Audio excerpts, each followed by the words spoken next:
Okay, right, ready to go. Hello everyone, my name is Brendan Donoghue and I'm a current resident of Brisbane Common Ground, and I'm here today to give you my thoughts on the economy. Great, thanks Brendan. So Brendan, what do you think the Queensland economy is going to look like in the future? Well, if we don't start investing in the right place, I think that our economy will be not a very good one in the future if we do not invest in certain ways and really cut down the money and start actually spending the money where it's needed to be spent. So where do you think we need to invest? Where do we need to have the money spent?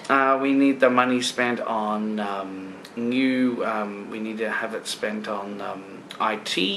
We need to have it spent on making larger communities and investing in the population here, or we're going to have just crowds and crowds of people that are not going to be able to find houses and not able to live in homes. And I think another big one is start investing in stuff like solar panel and solar energy and wind energy, energy that is natural energy that we're not using it and we could be using. Yeah, sure. And you mentioned before that you think that we waste a bit of money. How do you think money is wasted? I think money is primarily wasted on big new taxes on certain things, such as making our power grid more with coal. Coal is going to eventually run out, and we're going to need stuff like solar energy, so we need to start building our power grid to be able to, for instance, electric cars. In 10 to 15 years, people are going to have to be able to go home and plug in their electric car to charge it. Now, if you did that now, our grid would virtually explode because it cannot cope with that. So we need to start building for the future on that, and actually spending the money to make the cars. And also the car industry is another huge one, because if we don't spend the money on the car industry, then these new cars don't get developed. Yeah. And therefore we don't have the new cars to drive around. And as for me, who's somebody who has a blindness disability, for a new car that could have technology, in fact, we have the technology that could be put in a car to enable myself to be able to drive it, or be able to drive independently around. And it could be possible if we spent that money in the right way, which I don't think at the moment we are spending the money properly in all the right areas. Yeah, and do you think there needs to be more money spent also in public transport? Oh yes, definitely public transport in relation to especially trains. I use trains all the time. I go to work all the time in the city, and there is not a day that I catch a train that is packed to the bare minimum. We also need, we need a light rail system here, actually in Queensland. The light rail, those fast ones that travel at speed on the tracks, and there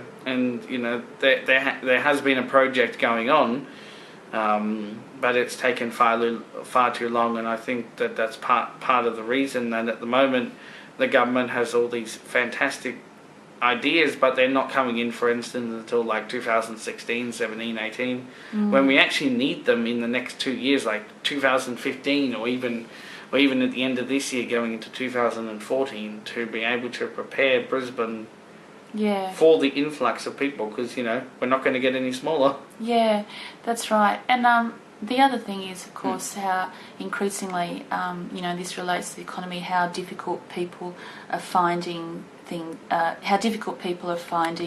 just the affordability of their lifestyle.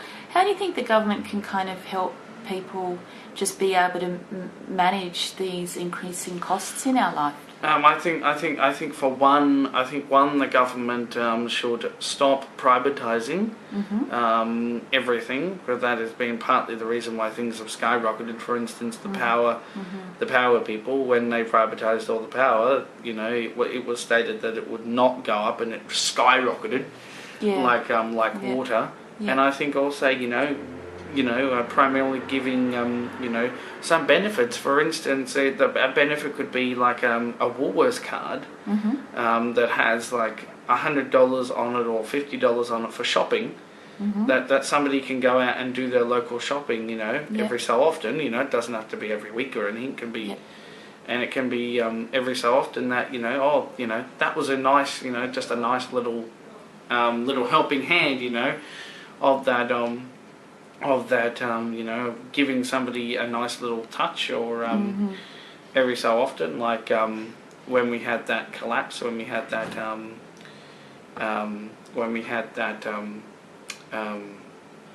the big payment that came through in 2009 with the almost the collapse of the economy, the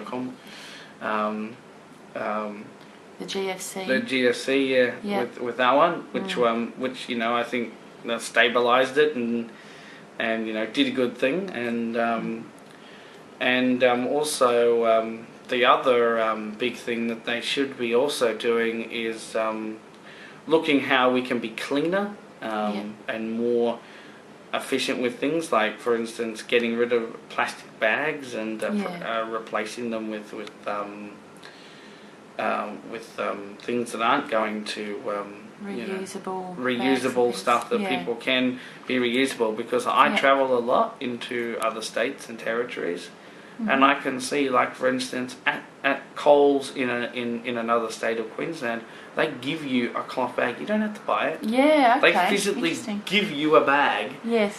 To take your groceries home, and that's the kind of thing. There should not be a tax on bags. I totally are against that whole thing.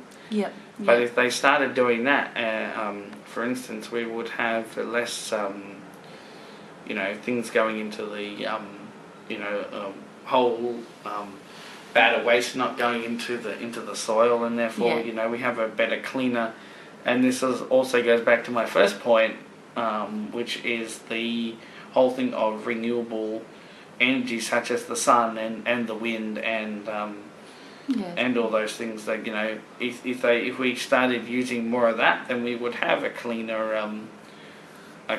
air, and we wouldn't be destroying it as such. Okay, thanks, Brendan. Not a problem.